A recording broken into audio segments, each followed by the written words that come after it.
नमस्कार. श्री स्वामी समर्थ. श्रावणातील आदित्य पूजन. श्रावण महिन्यातील प्रत्येक वाराचे महत्त्व अगदी निरनिराळे आहे.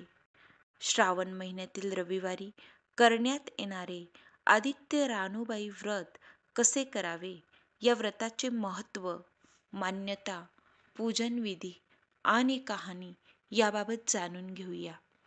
आषाढी एकादशीपासून चातुर्मासाचा सात्विक काळ सुरू होतो. चातुर्मासातील पहिला महिना म्हणजे श्रावण. श्रावण महिना हा उपवासांचा, व्रतांचा, उत्सवाचा महिना म्हणून ओळखला जातो. श्रावणात येणाऱ्या प्रत्येक वाराचे वेगळे महत्त्व आहे. वारानुसार त्या त्या देवतांचे पूजन करण्याची प्राचीन परंपरा आपल्याकडे आहे. श्रावणी सोमवार मंगळागौर, बुध बृहस्पती पूजन, जिवतीची पूजा किंवा जरा जेवंतिका पूजन, अश्वत्थ मारुती पूजन याप्रमाणे श्रावणातील रविवारी सूर्याचे पूजन केले जाते. यावेळी आचरल्या जाणाऱ्या व्रताला आदित्य रानूबाई व्रत असे संबोधले जाते. हे व्रत कसे करावे, व्रताची कहाणी काय, हे आपण जाणून घेऊया. श्रावणातील रविवारी हे व्रत करण्याची प्रथा आहे. हे स्त्रियांनी करावयाचे व्रत आहे. स्नानानंतर विड्याच्या पानावर सूर्याचे चित्र रक्तचंदनाने काढावे. बाजूला एका वर्तुळात षटकोन काढावा. नंतर 6 पदरी दोऱ्याला 6 गाठी माराव्यात. सूर्यचित्र, षटकोन आणि 6 गाठी मारलेला 6 पदरी दोरा या सर्वांची एकत्रित पूजा करावी. एका सवाष्णीला जेवावयास घालावे.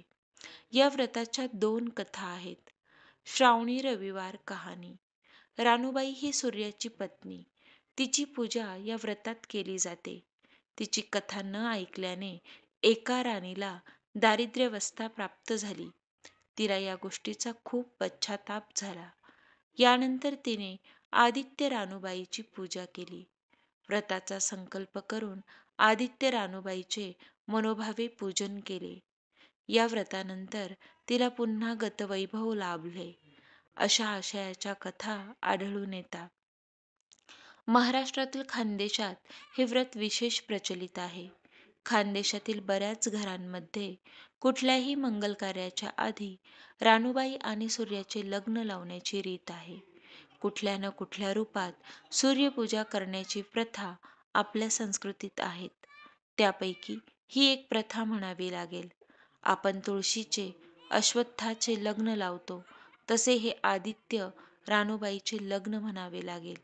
श्रावण महिना हा उपवासांचा, व्रतवैकल्यांचा महिना म्हणून ओळखला जातो. साहजिकच श्रावणी रविवार हा आदित्य रानूबाईंच्या पूजेसाठी राखला गेला असावा. ज्यांना शक्य असेल त्यांनी विधिवत हे व्रत करावे. शक्य नसेल त्यांनी स्नानादी नित्यकर्म करून सूर्य आणि रानूबाईची मानस पूजा करून गायत्री मंत्र जप करावा. माहिती आवडल्या असल्यास व्हिडिओला लाईक आणि शेअर नक्की करावे. त्याचबरोबर कमेंटमध्ये आपल्या महाराजांसाठी श्री स्वामी समर्थ असे लिहा.